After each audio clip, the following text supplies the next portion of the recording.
I kept staring at the small cup of coffee in front of me while Lena sat across from me, tapping her fingers on the table like she wanted to be anywhere else. I tried to smile but it felt stiff. "You okay?" I asked. She didn't look up. Her phone buzzed again. The name Study Mentor flashed on the screen, and she flipped it over before I could say anything. "Who keeps calling you?" I said, trying to keep my voice soft. She sighed and stirred her drink even though she hadn't taken a single sip. "Just work stuff," she muttered. I leaned forward. "Since when does work call you this much?" She finally met my eyes, but it was quick, like a glance she regretted. "Ethan, can we not do this right now?" I sat back, trying not to show how much her tone cut through me. Lena used to talk to me about everything. Now she talked like every word was a chore. "I'm just asking," I whispered. She rolled her eyes. "Well, stop asking." Her phone buzzed again. She grabbed it fast this time. I watched her thumb hover, then she hit decline with a shaky breath she tried to hide. "Lena, are you mad at me?" I asked. She looked out the window instead of answering. "I'm just tired," she said. "You've been tired for weeks," I replied. She scoffed. "So now I need your permission to be tired?" I felt my chest tighten. "That's not what I said." She grabbed her bag. "Maybe we should head out." I didn't want the moment to end, but she was already standing. As we walked out, Mia from the counter waved at me. "Rough day?" she asked softly. I forced a smile. "Something like that." Lena didn't even stop to hear us. She just walked ahead, staring at her phone again. Mia whispered, "She seems different." I shrugged, but inside I felt the same fear. "Yeah," I said, "I know." I followed Lena outside, trying to ignore the sinking feeling in my chest. When we reached my car, I said, "Can we talk on the way?" She opened the door without answering. Inside, the silence felt heavier than the air. Halfway home, I tried again. "Did I do something?" She let out a long breath. "Ethan, not everything is about you." The words hit me like a slap. "I never said it was," I replied. She shook her head. "Can we just not fight today?" I nodded even though everything inside me screamed. When we reached her building, she got out fast. "I'll talk to you later," she said. I stepped out too. "Lena, wait," she held up a hand. "Please, Ethan." Then she walked inside without looking back. I stood there like a fool, wondering when she learned to close doors so easily. I got in my car again, trying to breathe. I drove around for a while before pulling over near Ryan's place. I called him. "You free?" I asked. "Yeah," he said. "You sound dead." I laughed weakly. "Feels close." When I told him about the calls, the coldness, everything, he didn't hesitate. "Ethan, something's wrong. People don't change that fast without a reason." I rubbed my face. "Lena loves me." He exhaled. "I hope so, man." I sat there after the call, gripping the steering wheel. I didn't want to believe Ryan, but some part of me already did. I drove back to Lena's place again, stopping outside the building. As I stepped out of the car, I heard a voice from the alley behind the building. It was Lena. "Don't worry," she whispered. "He won't find out." My blood froze. I moved closer, careful not to make a sound. My heart hammered so loudly I worried she would hear it from the other side of the wall. "Are you sure?" a man whispered back, his voice unfamiliar. Lena answered fast, like she had practiced the line. "I told you he trusts me. He won't suspect anything." I felt something sharp rise in my chest. Betrayal had a sound, and it was her voice in the dark, promising someone else that I was blind. I woke up to the sound of drawers opening and closing. Lena was rushing around the room, pulling clothes from hangers and stuffing them into her bag. I rubbed my eyes. "Why are you up so early?" I asked. She froze for half a second. "Work." "I have a meeting," she said without looking at me. Her bag sat open on the bed. Something inside caught my eye, a folded paper with a blue hospital logo. I reached for it before she could react. "Ethan, don't," she said, but I already had it in my hand. "What's this?" I asked. "It's nothing," she replied too fast. "It's a hospital appointment slip," I said. My voice shook. "And my name is listed as your emergency contact." She grabbed the bag. "It was just a checkup." "Why are you acting like it's a crime?" I stared at her. "A checkup you never mentioned?" She rolled her eyes. "I didn't think it mattered." "It didn't matter that you went to the hospital?" I asked. "Lena, what's going on?" She sighed loudly. "Ethan, stop overthinking. I told you, just a checkup. Let it go." But something in her tone felt rehearsed. Forced. Fake. Instantly fake. "When was this?" I asked, tapping the paper. "Last week," she muttered. I I swallowed hard. Why didn't you tell me?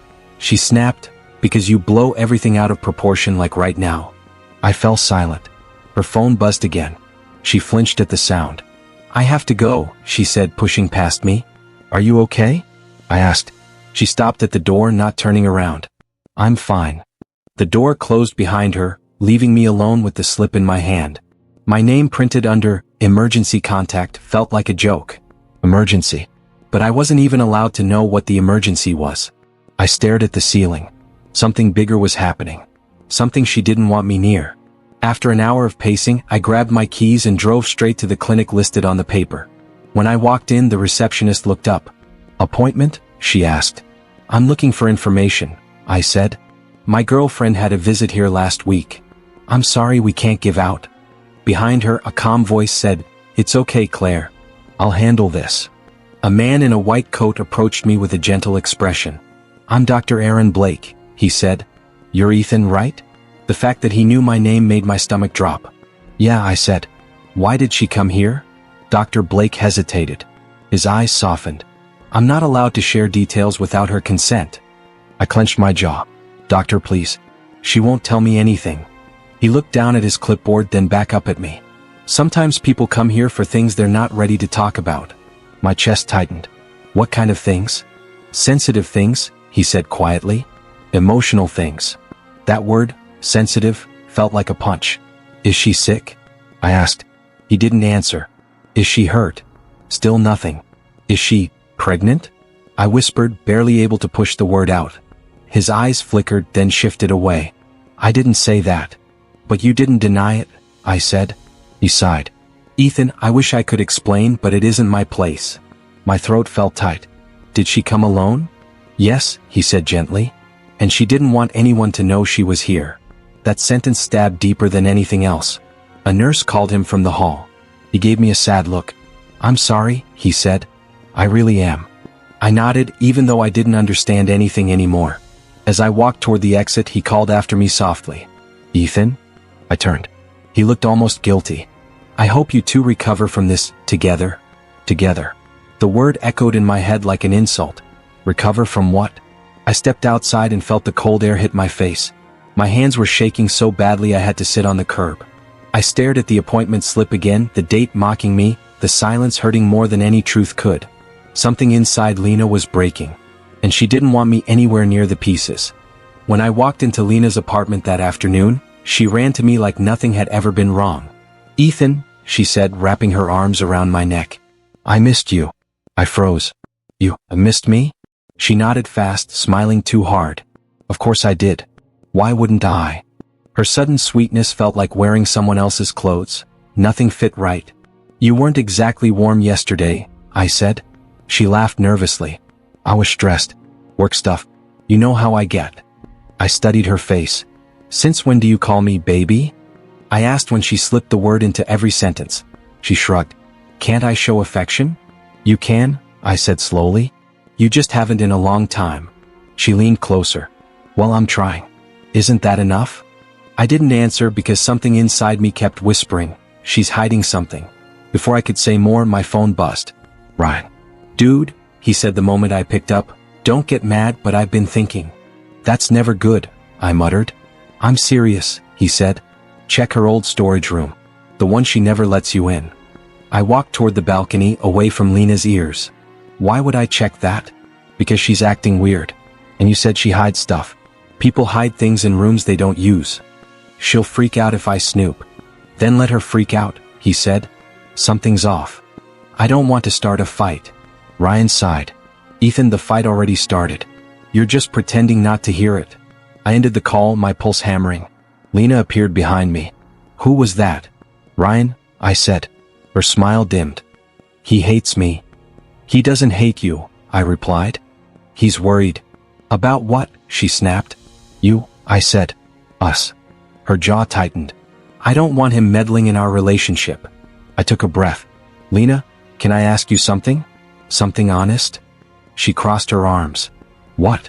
What's in your storage room? Her whole body tensed. Why do you care? I've never seen it, I said. You always keep it locked. Because it's messy, she shot back. Just junk. Can I see it? No, she said instantly. I stepped closer. Why not? Because, she practically yelled. Why do you need to go through every part of my life? Her reaction was too sharp, too scared. I just want transparency, I said softly. She shook her head. There's nothing in there. Stop acting paranoid. Then show me. Ethan, stop. Show me. Her eyes flashed. Fine, she yelled. You want to see it? Go ahead. She grabbed the key, slammed it into my hand, and stormed to the couch. My heart pounded as I approached the small door at the end of the hall. The room smelled like dust and old memories. Boxes were stacked everywhere, but one drawer, small, wooden, locked, was shoved under a table. I tried the key. It didn't fit. I whispered, "Why have a drawer with a different lock?"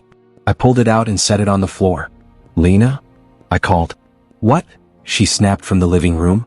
"What's in this drawer?" "Nothing important." "Then why is it locked?"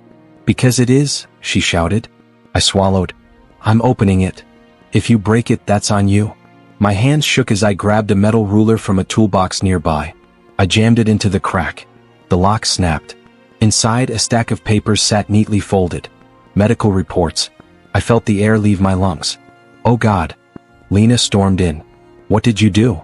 I held up the paper. "What is this?" She tried to grab it, but I stepped back. "Ethan, give it to me." "It's an abortion report," I whispered. "Lena, you were pregnant?" Her mouth trembled, but her face twisted with anger. "It wasn't the right time." "The conception date," my voice cracked. "It's from when we were together." She looked away. So, I shouted. "You ended it without telling me?" "It wasn't your decision," she yelled. "It was mine." My chest hurt. "Why didn't you tell me?" She screamed, "Because it wasn't the right time for you." "For us," I said. "Not just me." Her eyes flickered, fear, guilt, something darker. "You wouldn't understand." "Then make me understand." But she said nothing. And that silence broke something in me. I stared at the medical report in my shaking hands.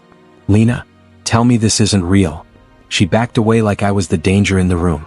"Ethan, stop. Please." I stepped forward. "You were pregnant. And you didn't tell me. Why?" She covered her face. "I couldn't." "You couldn't or you didn't want to?" She lowered her hands, eyes blazing. "It wasn't the right time." My voice cracked. "You don't get to make that decision alone." "I did," she snapped. "I had to." "Why?" I yelled. "Why didn't you tell me?" She looked at the floor. "Because it wasn't yours." Everything inside me stopped. "My what?" I whispered. She squeezed her eyes shut. "It wasn't your child, Ethan." The words hit me so hard I stumbled back. "What do you mean it wasn't mine?" She didn't answer. "Lena," I said slowly, "look at me." She didn't. "Look at me." She finally lifted her head, tears gathering in her eyes. "I made a mistake." "A mistake," I repeated. My voice sounded strange even to me. "A mistake is burning dinner, Lena. Not getting pregnant with someone else's child." She covered her ears. "Stop yelling at me." I dragged my hands through my hair. "Who is he?" She shook her head. "It doesn't matter." "It matters to me," I said through my teeth. "Tell me who the father is." "No," she whispered. "Is it someone I know?" She stayed silent. "Is it the man you were whispering to the other night?" Her breathing grew louder, faster. "Lena," I said, "tell me." She screamed, "It was someone from work." "Are you happy now?" "No," I whispered. "I'm destroyed." She took a shaky step toward me. "Ethan, listen. I don't want your excuses." Her voice trembled. "I'm sorry." "You're sorry?" I said. "You cheated on me. You got pregnant. You ended it. And you were never going to tell me." Her lips quivered. I was scared. I laughed bitterly. "You weren't scared when you were lying to my face every day." "I didn't lie." "You lied every time you looked at me and said you loved me." She dropped to her knees, crying. "I didn't mean to hurt you like this. You killed a future I didn't even know I had." She sobbed louder. "Ethan, please." I stepped back from her. "Don't touch me." Her voice broke. "I didn't want to lose you. You lost me the moment you lied. I thought if you knew you'd leave. You should have trusted me," I whispered. "But you trusted him instead." Her expression flickered. Fear, guilt, something darker. I couldn't stand there anymore. Every breath felt like drowning. "I'm leaving," I said. "No," she cried, grabbing my wrist. Don't walk out. I ripped my hand free. You already did. A long time ago. I walked out before she could say anything else. Ryan opened his apartment door the second I knocked. Holy Ethan, what happened? I couldn't speak. I stumbled inside and collapsed onto his couch. He knelt beside me. Talk to me, man. She cheated, I whispered. She was pregnant. It wasn't mine. Ryan froze. You're serious? I nodded, staring at the floor. She ended it. Didn't tell me. Lied about everything. Jesus Christ. He rubbed his face. Ethan, I'm so sorry. I felt tears pushing up, but nothing actually came out. I was too numb. Too broken. I was building a future with her, Ryan. And she erased it. She erased me. He grabbed my shoulder. Breathe, okay? You need to breathe. I shook my head. I can't. He walked to the kitchen and came back with water. Drink. I don't want anything. You're drinking it anyway, he said firmly. I took the glass with trembling hands but set it down untouched. There was a knock on the door. Mia stood there holding a paper bag. Ryan texted me. I brought food. I looked away. I don't want food. She sat beside me gently. Ethan, I think I saw something. Something about Lena. Ryan frowned. What did you see? Mia hesitated. A few weeks ago, she came into the cafe with a guy. My throat closed. What guy? She swallowed. Tall. Dark hair. Sharp jawline. He called her Lena baby. Ryan stiffened. Do you know his name? Mia nodded slowly. I heard her say it. Caleb. Caleb Price. I closed my eyes. Caleb, I whispered. Her study mentor. Every lie clicked together. And the betrayal finally had a face. I stared at the resignation letter on my desk, my hand trembling as I whispered, I'm really doing this. The words sounded unreal. Ryan leaned against the doorway, arms crossed. Just sign it, he said softly. You can't stay here. Not after everything. I know, I muttered. But walking away from my job, from my entire life, it feels like I'm cutting off my own oxygen. You're trying to breathe in poison, he shot back. It's time to get out. I exhaled sharply, grabbed the pen and signed. The moment the ink hit the paper, something inside me cracked. Pain mixed with a strange, hollow relief. Ryan watched me carefully. You want me to come with you to see her? No, I said immediately. This I have to do alone. He nodded but didn't look convinced. Just, don't let her pull you back in. I won't. But even I didn't fully believe myself. When I reached Lena's place, she opened the door instantly, like she had been waiting. Her eyes widened. You're leaving? Seriously? Over this? Over this? I laughed once, bitterly. You destroyed our future and you're calling it this? She folded her arms, her voice turning sharp. You're overreacting. People break up. People make mistakes. You're acting like your life is over. My life isn't over, I said. But the version that had you in it is dead. She stepped closer, her tone shifting, almost pleading. We can talk this out. You're just emotional. Sit down. Please. I'm not staying, I said. Not for a minute. Her expression hardened. You're really going to abandon everything we built?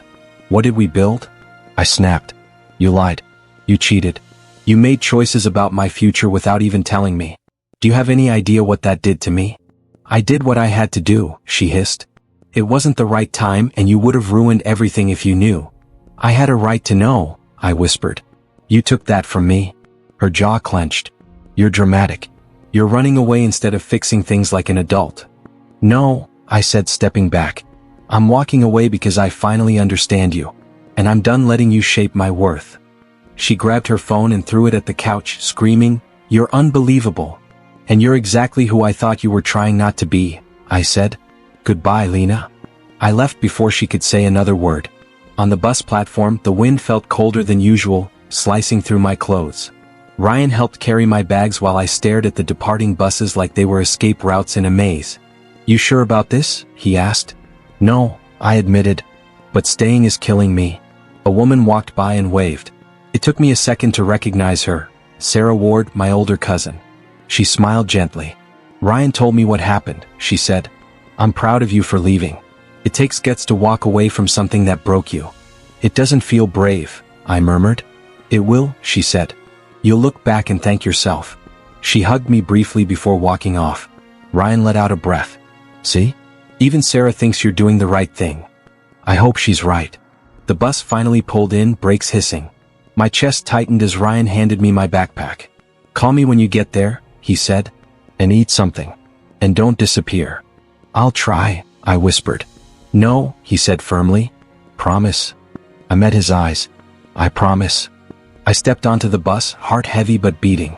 As the city blurred past the window, I whispered to myself, this is where I start over. I'll come back stronger. Financially, emotionally, mentally. No one will ever break me like this again. And for the first time in weeks, I believed it. 2 years can change a person in ways even mirrors can't capture. When I stepped off the train and looked at the city skyline again, I whispered, feels different now. Ryan smirked beside me. You feel different, he said. In a good way. I worked hard for it, I replied. Therapy, training, studying, every damn day. Yeah, he laughed. You went from crying on my couch to running a company with me. I nudged him with my shoulder. I wasn't crying every day. You were, he said. But look at you now. We walked toward the parking lot and I felt the old streets watching me like strangers. At the office, Noah Reed shook my hand the moment we walked in. You must be him, he said. Ryan's partner. The one with the insane work ethic. I don't know about insane, I said. But I try. No, he replied with a grin. He told me you rebuilt your entire life from the ground up. I respect that. I leaned against the conference table. I didn't have a choice. You always have a choice, Noah said. Most people just don't take the hard one. His calm, measured voice made me trust him immediately. Ryan clapped his hands. Anyway, Noah's our new legal advisor. Smartest attorney I've met. I appreciate that, Noah said. But let's talk about your expansion plans. You two have momentum most startups dream of. Hearing that still felt unreal. It took 2 years, I said. 2 years of grinding, studying, falling on my face, getting back up. And you're still standing, Noah replied. Stronger, I said quietly. He nodded, noticing my tone but not prying. That was something I liked about him instantly. He never asked for more than I offered. Later that evening, Ryan and I grabbed coffee near the old university. Students hurried around us and a barista blinked at me before saying, Wait, are you? No, I said with a small smile. Just someone who used to live here. Ryan snorted. You're unrecognizable, man. Good, I said. I didn't come back to be the old me. As we sat, he leaned forward. I didn't want to tell you until we met Noah, but I've been hearing things. My eyebrow lifted. About her? Yeah. I took a slow breath. Go on. Well, he started, lowering his voice, Lena's not doing great. Lost her job months ago. Something about unprofessional relationships. I let out a quiet exhale. Caleb. Gone? Ryan said. Left her the moment things went bad. I see. My voice stayed steady, calm like still water. And she? Broke. Staying with a friend, I think. I sipped my coffee. Funny how life works. You don't sound happy, he noted. I'm not unhappy, I said. Just indifferent. Ryan studied my face. You really changed. I had to, I replied. Back then her choices could destroy me. Now, they don't even touch me. He smiled sadly. Proud of you. I know, I said. I'm proud of me too. Noah joined us halfway through our conversation, dropping his briefcase on a chair. You two look like you're plotting something. Nothing illegal, Ryan said. Not yet, I joked. Noah laughed. Good. I like clients who don't give me heart attacks. He sat down and glanced at me. So, how does it feel being back? Strange, I said. But freeing. Because of her? He asked. Because of me, I corrected. He nodded slowly. That's the right answer. I leaned back. I spent years trying to outrun my past. Turns out all I had to do was outgrow it. Noah tapped the table gently. Sounds like you did. More than I expected, I said. Ryan raised his cup. To the man you became. I looked at them both, feeling a warm steadiness inside me. To the life I built. As we clinked cups, I felt no anger, no bitterness, just quiet clarity. Karma wasn't something I chased. It had found its way on its own. I was locking up the office when I heard hurried footsteps behind me. Ethan, please wait. Her voice froze me in place. I turned slowly. Lena stood there, thinner, pale, trembling like she'd sprinted through her own nightmares. I heard you're back, she whispered. I've been looking everywhere. I figured, I said. She stepped closer. Can we talk? Please, just hear me. I don't have anyone else left. Ryan appeared beside me almost instantly. You don't need to do this, he muttered. I know, I said quietly. But it's fine. Lena's eyes darted between us. Ryan, please. I'm not here to cause trouble. He crossed his arms. That's all you ever caused. She swallowed hard and looked at me. Can we talk alone? No, I answered. Say what you need to say. Her chin trembled. Everything fell apart. Caleb, he used me. He took my savings. Promised me we'd start a business together. Her voice cracked. Then he left. Blocked my number. I have nothing. Ryan scoffed. Shocking. Ryan, I murmured, and he stepped back. Lena wiped her cheeks with shaking hands. I ruined everything. I know. And I'm sorry. I'm so sorry, Ethan. I didn't know what I had until I lost it. I didn't respond. You didn't deserve any of it, she whispered. I cheated. I lied. I destroyed us. And the worst part is, I still think about you every day. I felt nothing move inside me. Why now? I asked. Because you're the only person who ever cared about me, she said. And I threw it away like a fool. Yeah, Ryan muttered. You did. Just then, a voice cut through the street like a blade. Well, look who crawled back. Caleb Price strolled toward us, smug grin plastered across his face. Didn't think I'd see you two lovebirds again. Lena flinched. Caleb, leave. He laughed. Relax. I just came to congratulate your ex here. Seems like he turned out better than both of us combined. Ryan stepped forward. Turn around and keep walking. No need to get aggressive, Caleb said. I'm just saying hello. Noah approached from behind, holding his briefcase. Is there a problem here? Caleb raised an eyebrow. Who's this? Another one of your upgrades. Attorney, Noah said calmly. And I'm advising you to step away. Caleb rolled his eyes. You people are dramatic. Then he looked at me. So, how's the Empire? Heard you're doing great. Meanwhile, Lena's been crying about you like some tragic movie character. Lena closed her eyes. Stop. Just stop. Caleb shrugged. What? He deserves to know the mess you've become. Noah stepped beside me. Leave. Caleb smirked. Or what? You'll sue me for breathing too close. Ryan cracked his knuckles. I'll personally escort you to the sidewalk. Caleb eyed him, then me. You know what? This isn't worth my time. He turned away. Enjoy your pity party, Lena. She looked like the wind punched her. Caleb, please just stay. He didn't even look back. The silence afterward felt heavier than his presence. Lena collapsed against the wall, covering her face. Why is everything falling apart? Why did I choose him? Why did I destroy myself? I stared at her for a moment. Because you wanted something easy, I said. And easy things break fast. She sobbed. I never thought you'd become this. This version of you, strong, calm, everything I hoped you'd be after I was gone. I shook my head. I didn't become this because of you. I became this in spite of you. She lifted her face, red and swollen. Can you ever forgive me? No, I said softly. But I don't hate you either. Her breath hitched. Then, what am I supposed to do? I don't know, I replied. But it's not my job to guide you anymore. Ryan touched my shoulder. Let's go. I stepped back from her. She reached out instinctively. Ethan, please, don't walk away again. I didn't walk away, I said. You pushed me. And with that I turned. Noah walked beside me. You okay? I am, I said. Behind us, her cries echoed through the street. For the first time they didn't break me. They didn't even touch me. I found her waiting outside my building again, sitting on the steps with her head buried in her hands. When she heard my footsteps, she looked up fast. Ethan, please.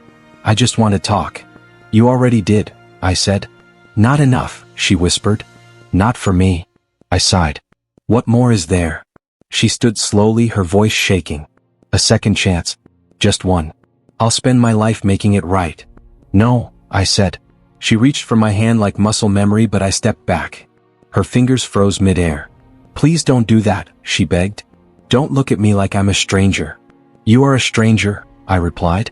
I don't know the person who did what you did. Her lips trembled. Ethan, I was scared. I made horrible choices. But I never stopped loving you. I met her eyes. You loved me, yet you cheated on me. You loved me, yet you hid another man in your phone. You loved me, Yet you killed a child and never said a word. She recoiled like the words hit her physically. Please don't say it like that. How else should I say it? I asked. You ended something that was half mine, and you didn't even give me a chance to know. She started crying, wiping her cheeks in panic. I thought you would leave me. I thought once you found out, you'd walk away. I stared at her. I did leave. But not because of the truth. I left because of the lies. She pressed a hand to her chest like she was struggling to breathe. I hated myself every day after it. I convinced myself Caleb cared. I thought he would stay. He fooled me. He drained me. He used me. And when he was done, he left like I was nothing. That was his choice, I said. What you did to me, it was yours. She stepped closer. I know. And I'm not asking for you to erase the pain. I'm asking for a chance to be better. To show you I can change. Then, please. I shook my head. You want peace. But you want it from me while the damage you caused is still sitting in my chest. She clutched her arms. Tell me what you felt. Tell me everything. Maybe I deserve to hear it. I took a slow breath. Fine. Her eyes lifted. The day I found the reports, I felt like the air left my body. I remember sitting on the floor, staring at those words like they were knives. I kept thinking, why didn't she trust me? Why didn't she tell me? Why wasn't I enough? She whispered, you were enough.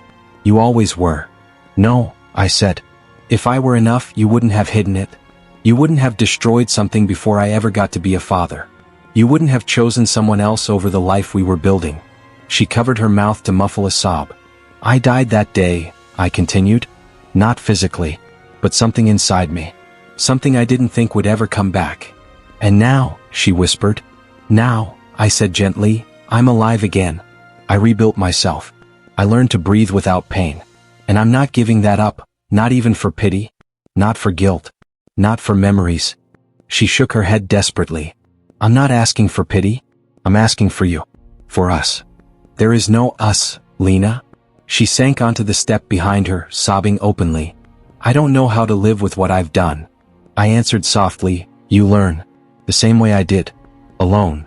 She reached out again, voice breaking. Ethan. I still love you. I looked at her hand, trembling in the air. I know, I said. But your love can't fix anything anymore. Her tears flowed harder. So this is it? You're really leaving me behind. I left a long time ago, I said quietly. She bowed her head, sobbing into her palms, her voice cracking like glass. I'm sorry. I'm so sorry. I heard you, I said. And I believe you. But believing you doesn't mean staying. I stepped past her. She didn't chase me this time. As I walked away, her cries echoed behind me. And for the first time, they didn't break me. They didn't even reach me. I sat across from Ryan in our expanded office, papers spread out between us. He tapped the table with a grin. 2 new contracts in 1 week. Not bad, boss. I laughed softly. You're the one doing half the work. Half? He snorted. Try 70%. No way, I said. I carry this place. He rolled his eyes. Sure. Keep dreaming. Noah walked in at that moment, dropping a folder onto the table. You two done arguing like teenagers? Ryan pointed at him. He started it. I shook my head. What's that? A proposal? Noah said, taking a seat. A new project. Something bigger. Something with your name on it, Ethan. I raised an eyebrow. My name. Your vision, he corrected. You have the stability. You have the resources. Now use them. Ryan nudged me. Say yes before he charges you for advice. I smirked. Fine. Let's do it. Noah leaned back. Good. I'll prepare the paperwork. After he left, Ryan crossed his arms. You realize this means you're officially a workaholic. Maybe, I said. But for the first time, I'm working for myself. He softened a bit. You deserve that. Later that evening, I went to a small community event Noah had invited me to. I wasn't expecting much, just polite conversations and name tags. But that's where I met her. A woman standing by the refreshments table, holding a cup of tea instead of coffee. Calm posture. Warm eyes. Soft smile. She glanced at my cup. Coffee at this hour? Brave. I chuckled. Or foolish. She held out her hand. Emily Clark. I shook it. Ethan. She tilted her head.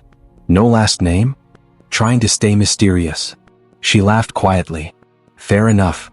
We talked, simple things at first. Or books, the weather. But her presence felt like breathing clean air after years of smoke.